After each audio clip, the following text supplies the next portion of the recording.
నమస్తే. మనం జగదీర్గుట్ట దగ్గర ఉన్నాం. మొన్న ఆత్మహత్యకు ప్రయత్నించినటువంటి ఈశ్వరాచారికి సంబంధించినటువంటి ఫ్యామిలీ మెంబర్స్ తోటి మనం ఉన్నాం.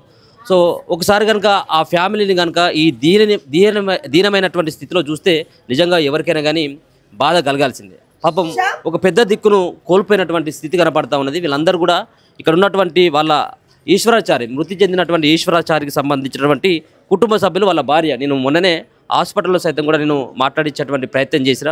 సో ఆమె బాధ కూడా వర్ణాతీనం. ఆటో నడుపుకొని బతికేటువంటి ఆ కుటుంబం.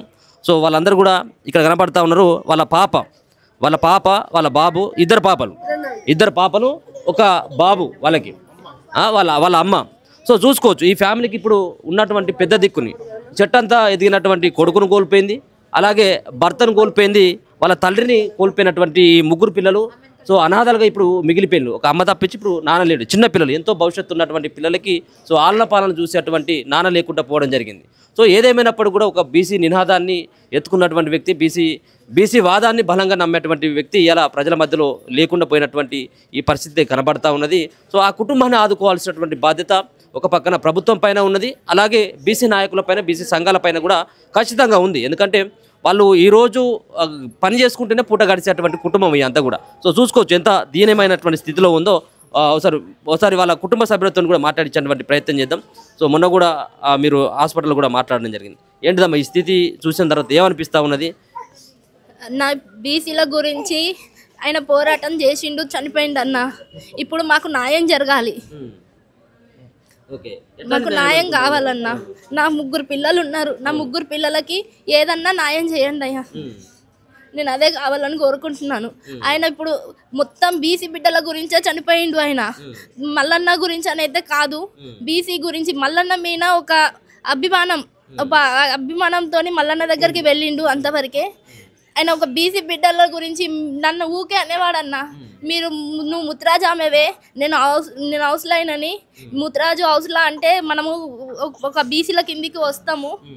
బీసీలం అంటే పెద్ద ఇదే.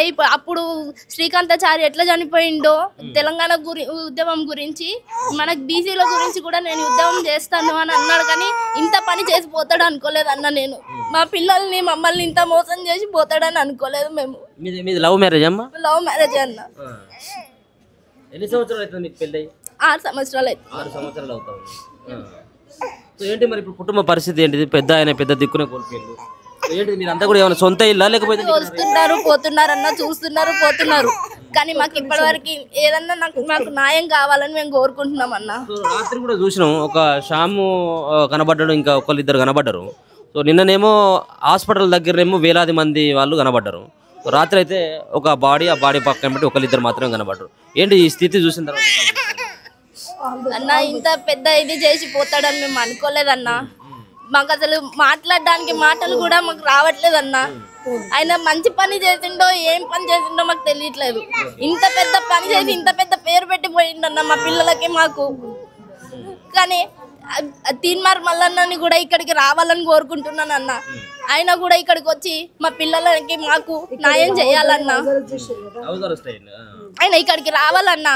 ఆయన ఇక్కడికి వచ్చి మా పిల్లలని కూడా మాకు అందరికి మాకు ఏదన్నా న్యాయం చేయాలన్నా. ఇప్పుడు ఆయన బీసీ బిడ్డల గురించే పోరాటం చేస్తుండు కదా. ఆ బీసీ బిడ్డల గురించి ఆయన పోరాటం చేస్తుండని మా ఆయన అక్కడికి వెళ్ళిండు, కనుక్కుందామని, మాట్లాడదామని. ఆ అన్నని కలుసుకుందాం అన్నట్టు ఏదో ప్రేమగా మాట్లాడదాం అన్నతో అనుకొని వెళ్ళిండు. కానీ అన్న మీద ఏదో ఇదితో కాదన్నా. ఏం పేరు చిన్న? నీ పేరు ఏం పేరు? స్కూల్కి వెళ్తున్నావా? సో ఏంటి చాలా మంది వచ్చిండు కదా, చూసినావా? డాడీని చూసినావా? మాట్లాడినావా నువ్వు? మీ డాడీతో మాట్లాడినావా? మాట్లాడలేదా? ఎప్పుడు మాట్లాడినావు మీ డాడీతో? ఎప్పుడు మాట్లాడినావు? నిన్ను బాగా చూసుకునేదా మీ డాడీ? ఏమైనా తీసుకొచ్చేదా నీకోసం? తీసుకొచ్చేదా? ఏం తీసుకొచ్చేది మీ డాడీ? ఏంద్రా బనానా గిట్లా తీసుకొచ్చేదా? తీసుకొచ్చేదా నీకు? ఏడు మరి డాడీ ఏడు ఇప్పుడు? బయట ఉన్నాడా బయట? ఏం చేస్తున్నాడు డాడీ? ఎందుకన్నా నీ పేరు ఏం పేరు నాన్న? నీ పేరు ఏం పేర్రా? ఏం పేరు నాన్న ఏం పేరు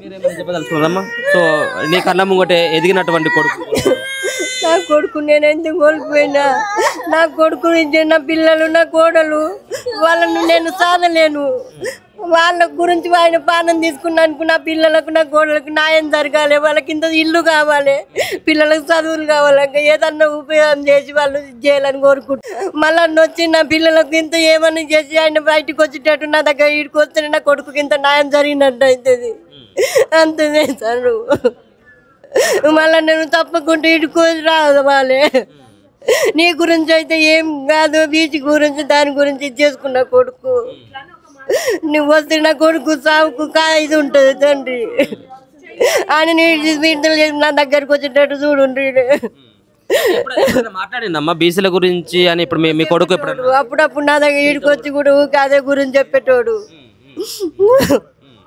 చెప్తుంటే నేను దాని గురించి ఊకే అట్లా ఇట్లా అనేటోడు ఊకే అవే చూసేటోడు దాని గురించి పోరాడనమ్మా అప్పుడు ఇప్పుడు అంటేనే అంటాడు అంత ఇట్లా చేసుకుంటాడు అని కూడా అనుకోలేదు నేను